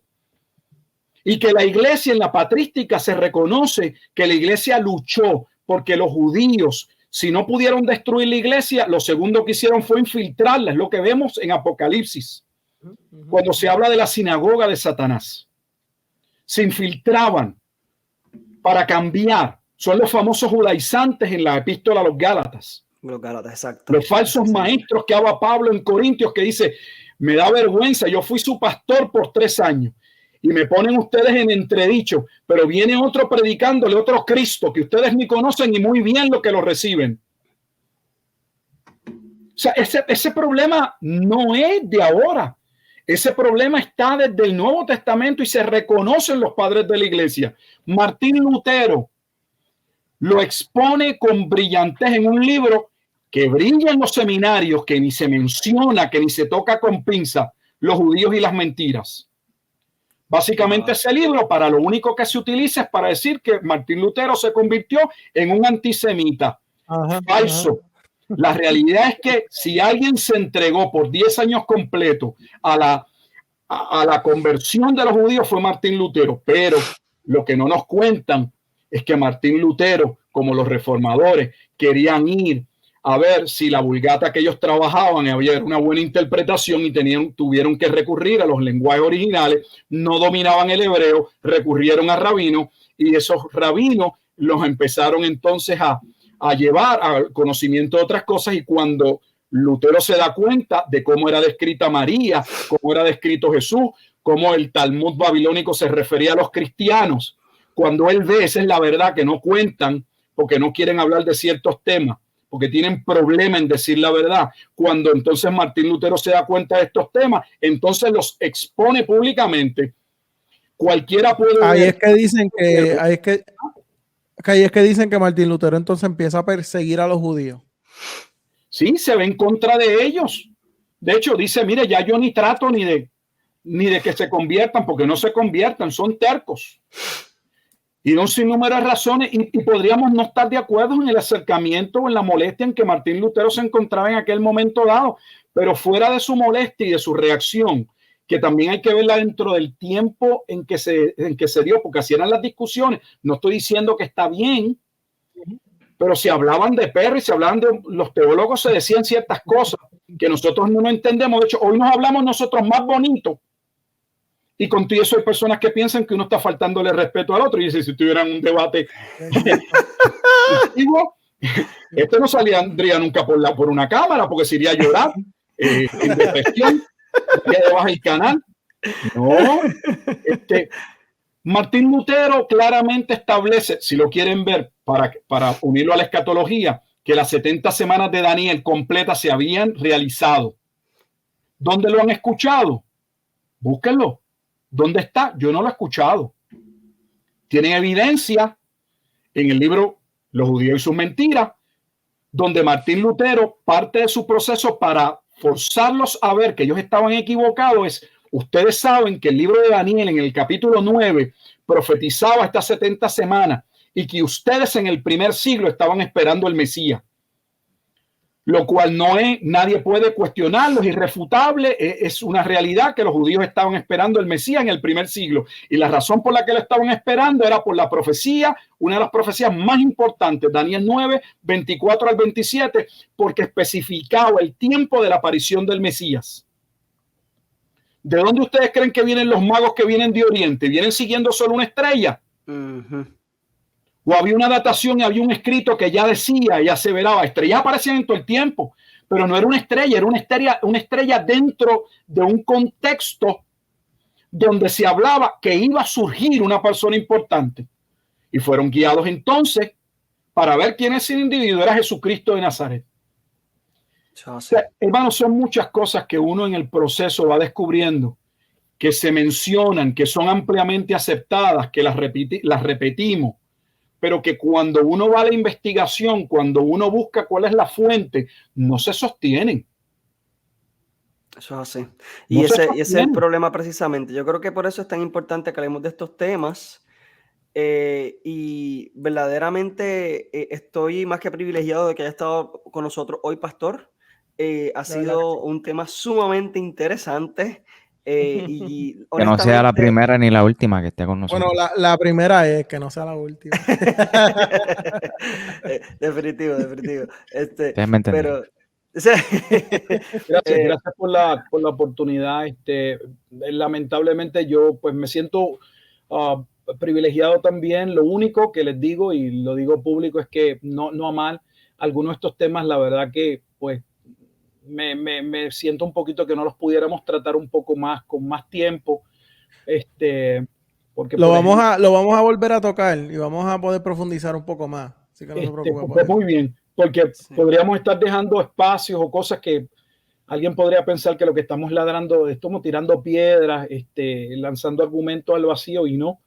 Hay evidencia para eso y para mucho más. Y podemos entonces referirlos a algunas pruebas o evidencias que ustedes mismos pueden constatar para que ustedes puedan llegar a ver la evidencia por sí mismos. Porque no es lo mismo cuando uno, no sé, cree algo porque la persona que está hablando da la impresión que sabe. Aquí la autoridad es la escritura. Y de nuevo, somos investigadores. Tenemos que ser como Lucas. Me gusta Lucas. Fíjate, si alguien habla del Espíritu Santo una y otra vez, con mucha insistencia, de hecho, uno de los evangelios que más habla de la obra de la neumatología del Espíritu Santo es Lucas. Sin embargo, ¿cómo inicia Lucas? Después de haber investigado con diligencia todas las cosas.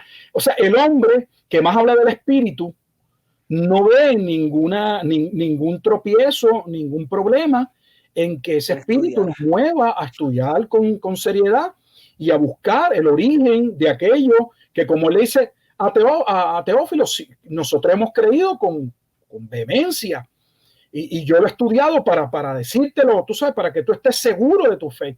Entonces no debemos tener ningún problema en hacerlo. Problemas debemos tener en sostener puntos teológicos que están respaldados solo por el vacío, por nuestro orgullo, por no dar nuestro brazo a torcer, porque yo no me puedo haber equivocado, yo soy pastor.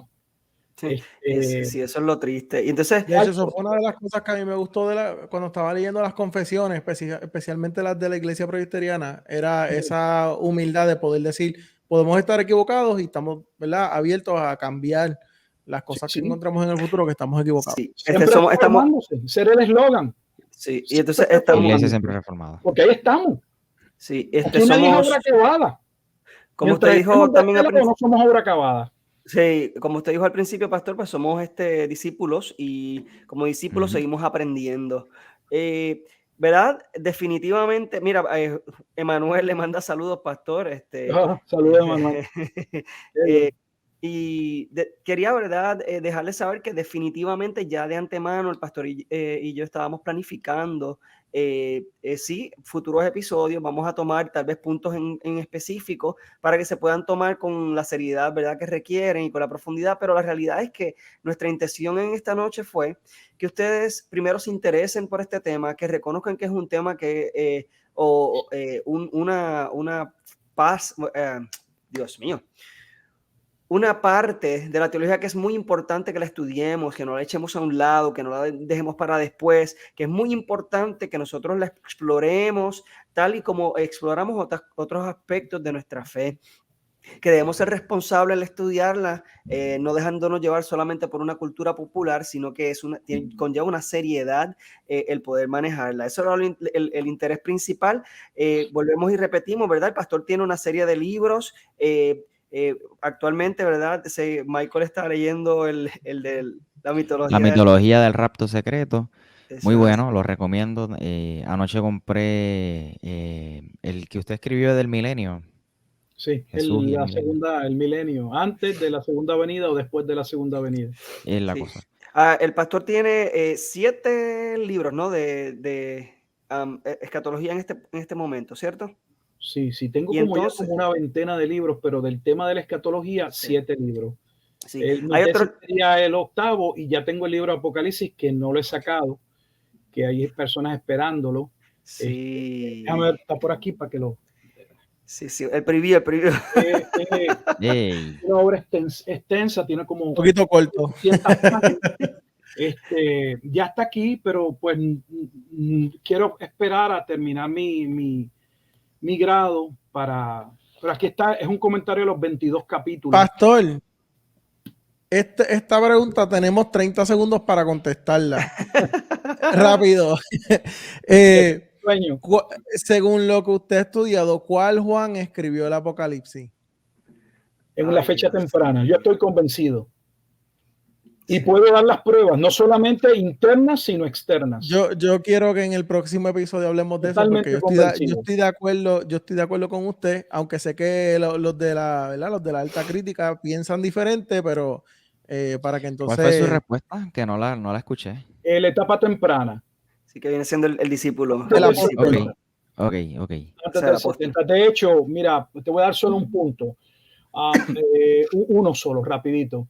El historiador posiblemente que ha hecho el trabajo académico más importante en historia de la iglesia, en inglés, conocido a nivel internacional sin duda, es Philip Schaff. La obra antinicea y posterior a Nicea, la obra es un trabajo monumental. Philip Schaff. Lo que pasa es que pues, no está en español y los hispanos no conocen, pero Philip Schaff es utilizado como una de las fuentes para decir que el libro Apocalipsis debe corresponder a una fecha tardía, al año 95, dentro del periodo domiciano. Lo que por alguna razón, y verdad, yo no sé, no sale, es que Philip Schaff luego se retractó. Solo hablan de lo que él escribió al principio, pero no hablan, yo tengo las evidencias, lo que él posteriormente, cuando continuó sus estudios, él se retractó. Y Philip Schaff luego aseveró la posición de que Apocalipsis se había escrito en el periodo de Nerón, que eso era lo que realmente se podía constatar históricamente. Exactamente, eso es lo que yo pienso. Lo que pasa es que pues esto va a sonar que le voy a tirar un poquito de hate a un grupo de académicos, pero los liberales hacen mucho eso, tiran la piedra y después no hablan de los... Pero mira, hay un liberal, es que el problema es que gran parte de las obras, y ya terminamos, gran parte de las obras no están en español. Español. Pero Robinson, en su obra Refechando el Nuevo Testamento, si lo puedo poner aquí para que se vea. Sí, Relocating the New Testament. Okay. En este libro, cuando él toca el tema de Apocalipsis, es un autor de esa ala, y él, su trabajo es que todo el Nuevo Testamento se escribió antes del 70. Súper interesante. Wow. Pues yo no quería, ok, vamos a dejarlo ahí porque quiero que abundemos de eso en otro episodio. Así que, sí, está súper interesante. Sí, por mi parte, yo voy a recomendarle a los oyentes y las personas que nos ven en vivo que puedan adquirir los libros del pastor Gilberto Miguel Rufat. Pueden hacerlo en formato digital, son bien accesibles. Sí. Y si no, pues puede visitar su canal de YouTube, así mismo, Pastor Gilberto Miguel Rufat en YouTube. Y ahí pues va contenido de sobra. Eso es así, y muy bueno. De verdad que yo también lo recomiendo. Siempre les recomiendo, escúchelo con una libreta, porque ya usted ve, ¿verdad? Hay mucha información. Sí, Wilfredo me dijo y yo... Sí, muy bien. Quiero enfatizar esto, ¿verdad? Nuevamente, y con esto definitivamente vamos a cerrar. El pastor no se cree un apóstol, ¿verdad? No es como, ¿verdad? Tenga la última palabra. Es un recurso, una persona que ha leído mucho y creo que es un muy buen recurso que lo puede dirigir tal vez a ver ciertos aspectos, ¿verdad? De la palabra. Sin embargo, ningún libro, ninguna persona va a reemplazar lo que dice la palabra. Así que es responsabilidad nuestra poder explorar lo que se expone y lo que cualquier persona expone. Esto no quitando, ¿verdad? Y no restando el mérito, porque admiro mucho al pastor, quien, ¿verdad? Tengo que decir que una de las razones por las cuales para mí es muy especial es que el Señor lo utilizó para precisamente predicarme el evangelio y a eso, ¿verdad? Le debo mucho, aunque es una obra del Espíritu Santo y es una obra del Señor. Le agradezco mucho al pastor, que siempre ha sido tan directo, como ya ustedes ven, y yo creo que esa confrontación con la palabra... Pero eso no le gusta a la gente. Sí, no, pues, pero realmente... Pero eso no me ven mucho, porque nadie le gusta. Piensan que uno es muy chocante, y bueno, si yo soy chocante, pues yo no tiemblo en decir la verdad, y de nuevo, lo que yo dije públicamente lo sostengo. Si alguien puede probarlo, no es arrogancia. Yo no estoy hablando de lo que a mí me parece, yo estoy hablando de mi investigación y lo que yo encontré. Si alguien puede mostrarme en algún punto algo que es incorrecto, yo con gusto soy el primero que quisiera examinarlo. Claro, y eso, de eso se trata. Así que, bien, Michael, si puedes dar la información de las redes sociales rapidito para cerrar. Los links de las redes del pastor va a estar en las descripciones de los que nos están, si nos están viendo, si nos están escuchando en cualquiera de las plataformas, los links para las redes sociales del pastor junto con sus libros va a estar en la descripción. Gracias, Alberto, muchas gracias. Michael. Sin duda alguna. Y como siempre, Michael J. Cerezo en todas las redes sociales, Instagram, Facebook, Twitter y TikTok, Michael Cerezo en YouTube también, y Ortopraxis Podcast en Spotify y Apple Podcast. Alberto Alvarado PR en Instagram y también Redefiniendo Podcast, Instagram, Facebook y TikTok, su canal en YouTube y su podcast. De igual manera en Spotify y las demás plataformas. Y finalmente Wilfredo Alexis, Iglesia Podcast, Instagram y Facebook, también en YouTube, _Iglesia, y su podcast, Iglesia Podcast en Spotify y el resto de las plataformas. Pastor, nuevamente un privilegio y esperamos podamos volver a hacer otro episodio. Sí, Dios les bendiga. Voy cerrando. Bye bye. Amén.